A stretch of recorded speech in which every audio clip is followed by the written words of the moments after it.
रामकृष्ण हरे.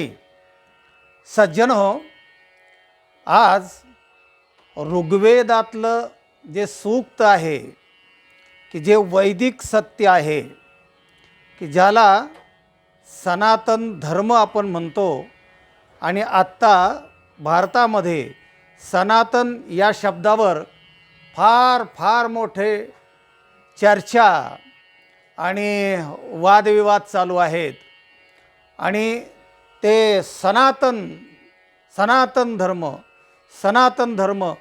असा हा सगळा रंगमंच रंगत चाललेला आहे. तर त्याविषयी सर्वात महत्त्वाचे जे असणारे आपले वेद, 4 वेद, त्याच्यामधला जो ऋग्वेद आहे तो त्याच्यात जास्त प्रमाणित आणि जुना आहे. त्याच्यामधलं हे महत्त्वाचं सूत्र आहे. कारण आपण वैदिक तत्त्वज्ञान असं आपण म्हणतो, वैदिक सनातन धर्म असे शब्द आपण ऐकतो.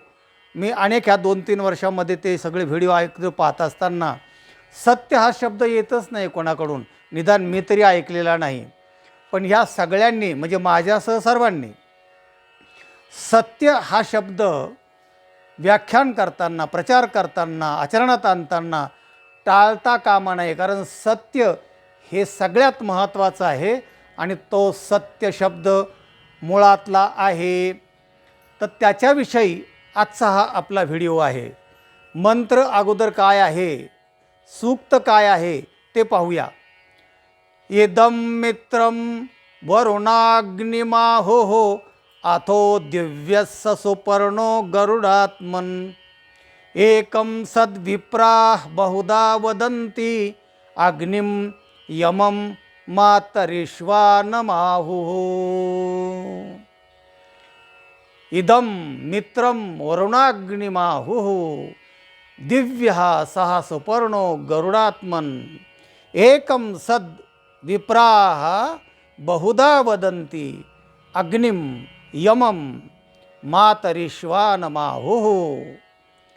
असा हा श्लोक आहे, असं हे सूक्त आहे ऋग्वेदातलं. अर्थ: इंद्र, मित्र, वरुण, गरुड, यम, अग्नी अथवा मातरिश्वन असे अनेक नावं एकाच सत्ताला दिलेली आहेत. म्हणजे एकच सत्य आहे, पण त्याला ह्या वेगवेगळ्या नावाने हाक मारल्या जाते, त्याची प्रार्थना केल्या जाते, त्याला ओळखल्या जातं. कोणाला? सत. विप्राह एकम सत. सत फक्त एकच आहे आणि ते म्हणजे एकम अद्वितीयम ब्रह्म. न इह नानास्ति किंचन. किंचन नाना न अस्ति इह अस्मिन् मृत्युलोके. थोडंसुद्धा दुसरं काही नाही. एकमेव अद्वितीयम ब्रह्म. ते सत, ते त्रिकालाबाधित सत आहे. मागे होतं, आत्ता आहे आणि पुढेही राहणार आहे. जाग्रत, स्वप्न, सुषुप्ती या तिन्ही अवस्थामध्ये आहे. असं जे सत्य आहे यावर आपला मागे पण एक व्हिडिओ झालेला आहे की सत्य हे 3 प्रकारचं आहे. एक व्यावहारिक सत्य, एक प्रातिभाषिक सत्य आणि एक पारमार्थिक सत्य. तेव्हा हे पारमार्थिक सत्य आहे ते अनादि आहे आणि अनंत आहे.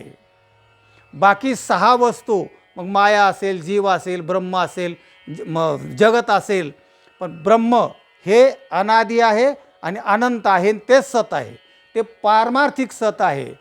आणि मग दुसरं जे काय आहे ना, माया असेल, जगत असेल, जीव असेल, हे पण अनादि आहेत, पण हे शांत आहेत.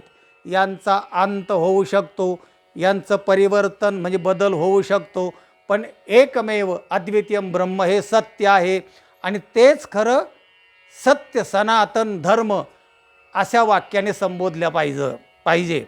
कारण सत्य हा शब्द न उच्चारता सनातन धर्म असं जर आपण म्हणत गेलो तर सत्य आपण सोडतो आणि सनातन शब्दाला जास्त महत्त्व येतं.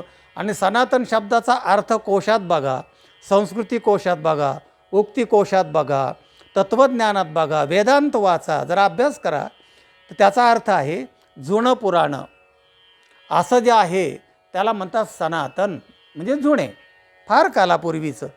पण ते सत्य तुम्ही सोडून जर असं नुसतं सनातन सनातन म्हणत गेलं तर तिथे आपल्या सिद्धांताला कमकुवतपणा येऊ शकतो.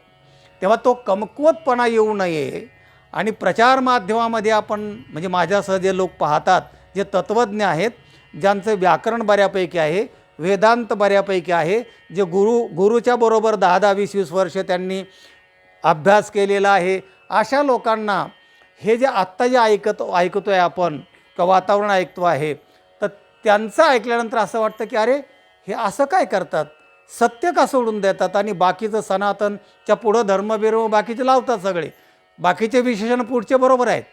तेव्हा सांगायचा मुद्दा असा की सत्य याच्यावर असं मत, इदम मित्रम वरुणाग्निमाहू अथ दिव्यसहा सुपर्णो गरुडात्मन, हे सगळे नावं, पण एकम सत, या एका सत्याला हे सगळे नावं आहेत.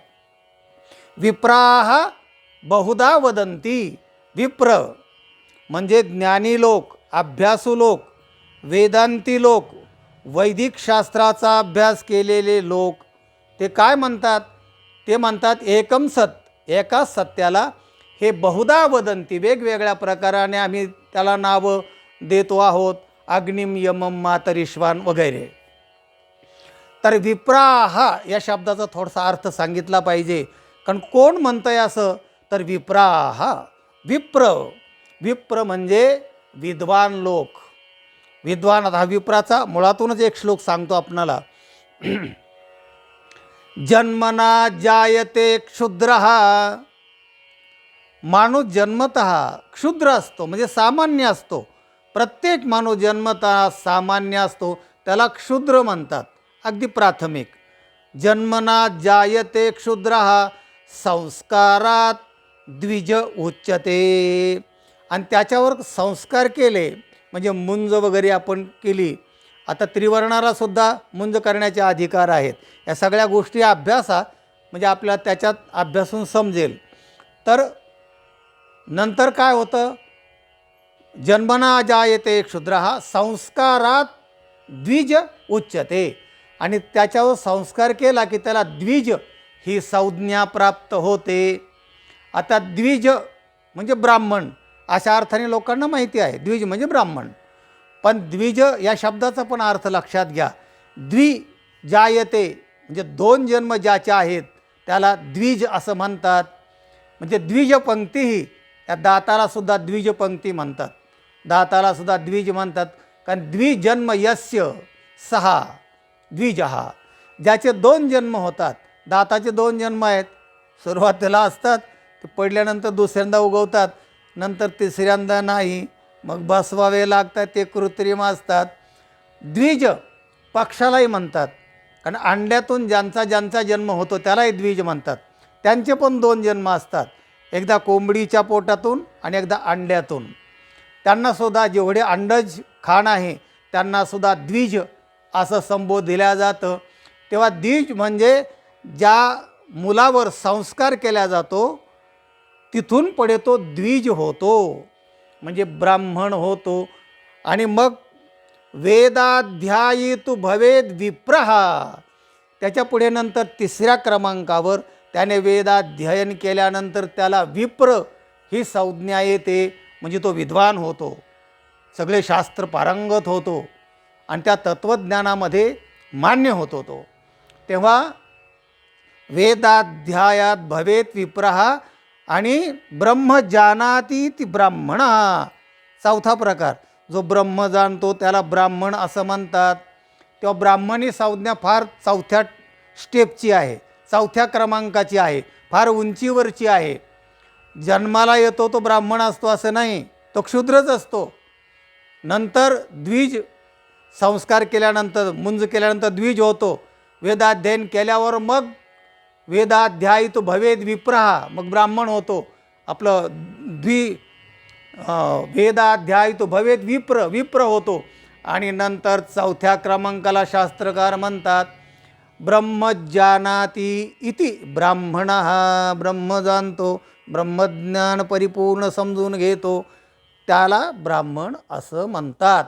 आपल्याला मुद्दा एवढाच सांगायचा आहे की विप्र म्हणजे विद्वान, म्हणजे शास्त्र पारंगत, ब्रह्म जाणणारा नव्हे, ब्रह्म जाणण्याची ही एक पुन्हा पुढची स्टेप आहे. तेव्हा अशा प्रकारचे जे विप्र आहेत, वेदाध्ययन वगैरे सगळे अध्ययन करून परिपक्व झालेले ज्ञानी, ते काय म्हणतात?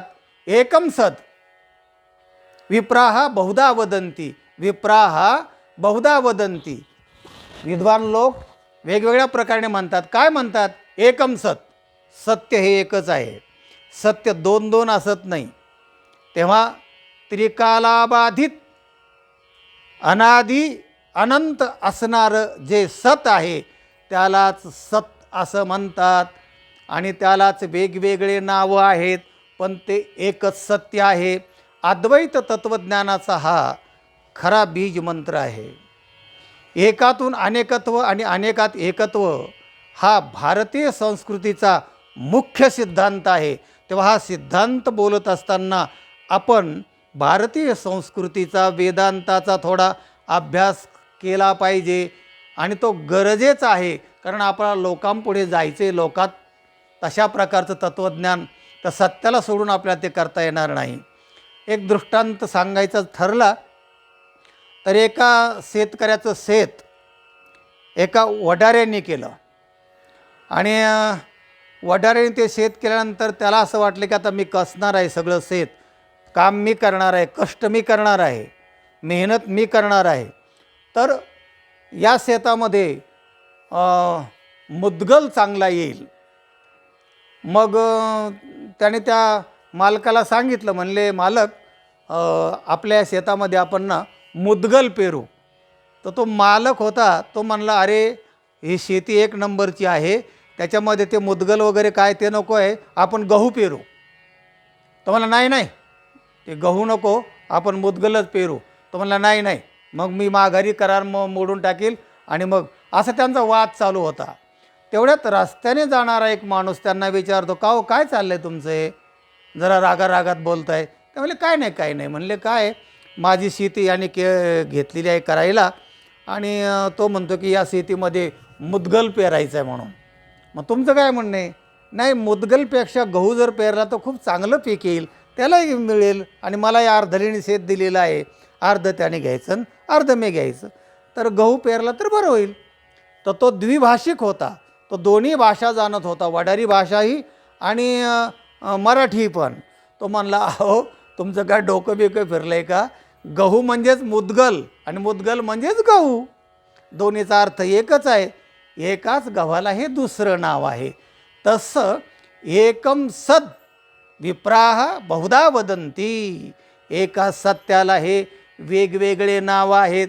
तेव्हा आम्ही सत्याधिष्ठित आहोत. जे अनादि अनंत सत्य आहे त्या सत्याचे आम्ही धारक आहोत.